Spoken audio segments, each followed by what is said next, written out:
Meet Edna Smith. Edna lives with her husband, Robert, and her 2 children. She works full-time at the local supermarket as a cashier, and Robert works in the stockroom.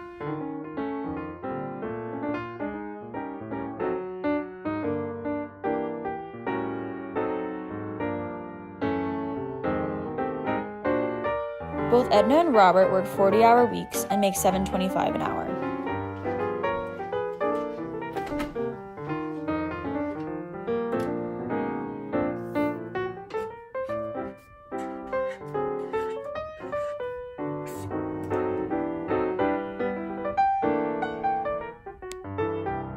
Now welcome Natalie Brown. Natalie just moved into her new house, where she lives with her husband, John, and 2 children. Natalie and her husband, John, both work managerial jobs at the local clothing store.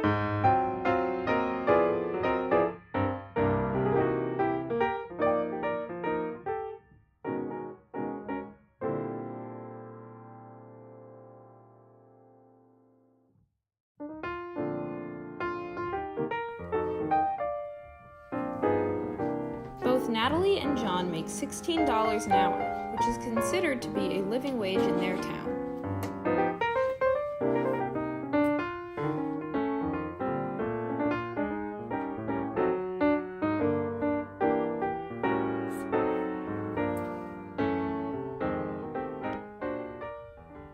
My husband and I are both minimum wage workers. We make $7.25 an hour and we work 40 hours a week. Alone, I make less than $15,000 a year, and together we only make $28,500 annually. With such little money coming in, we have a really hard time paying all of our bills and expenses. We are, however, well below what Virginia considers below the poverty line, so the government does help us out a little bit. Earning $16 an hour and working 40 hours a week, my husband and I make a living wage. That means that in total we make $64,000 a year. It's enough to provide for our family, but there's not very much left over for savings. It's not ideal, but we are above Virginia's poverty line and we get by just fine. Here, we see the House Committee on Labor and Education debating over whether or not to pass the Raise the Wage Act of 2019. This act, if passed, will raise the federal minimum wage to $15 per hour in a 6-step process by 2024. Hello, my fellow committee members. I am here today to advocate on behalf of the Raise the Wage Act.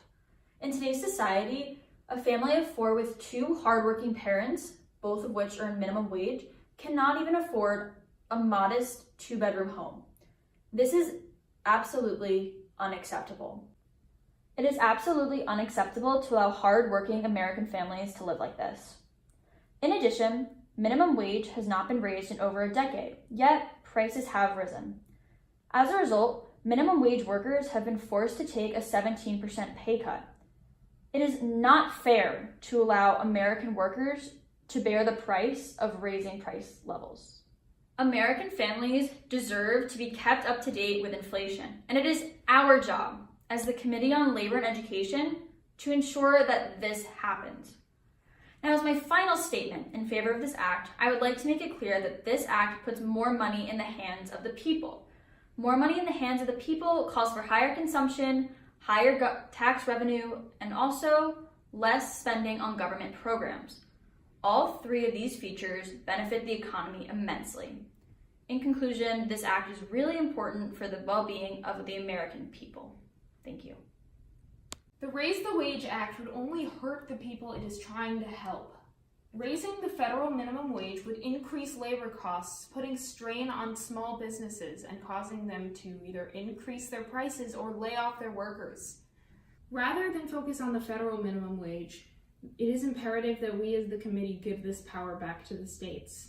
Due to stark differences in the costs of living, each state should be given the ability to determine its own minimum wage. Furthermore, one should note that only 3% of Americans are currently working below the federal minimum wage, meaning that passing this act would be sacrificing the many for the few. Thank you. Passing the Raise the Wage Act is essential in continuing the fight for racial equality in the United States of America. Passing this act means that there will be a 23.2% increase in pay for all white workers in America and a 38.2% increase in pay for all minority workers. And while some of you will refuse to admit this fact, there is a racial disparity in terms of pay in the United States. Some states have minimum wage laws that are either set by the federal minimum wage or that are actually below the federal minimum wage. And minorities are overrepresented in these states. In conclusion, this act is necessary and has enormous benefits for all minimum wage workers. I hope that as a committee, we can vote and do the right thing. Thank you.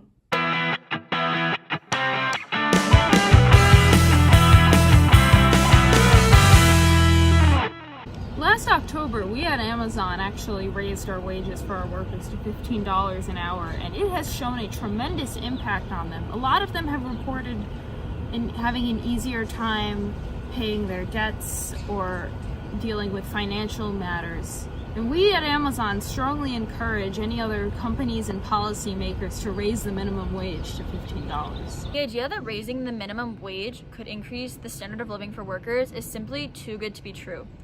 People seem to be under the impression that raising the minimum wage will benefit the minimum wage workers, but in reality, a majority of the money is going to people who are already above the poverty threshold. To me, it seems like a misguided effort. What I think they should be doing is specifically targeting these low-income households rather than using such a non-specific approach. Minimum wage workers today only earn 29% of what they used to 50 years ago when adjusted for inflation. In addition, productivity has doubled in the past 50 years as workers can produce more than they used to. Increasing the minimum wage to a living wage of $15 could help families and communities. In addition, this injection will help stimulate the economy and increase business activity. I'm all for the idea of helping people who are struggling with poverty. I just don't think this is the right way to do it. Why not a more supply side approach? Let's say maybe even subsidize businesses so that they're incentivized to hire more workers. I think that'll work. Leaving the federal minimum wage at $7.25 is injustice. There are people working 40 hours a week and full-time jobs, and they're still in poverty. That's why we need to raise our minimum wage, to raise our citizens out of poverty.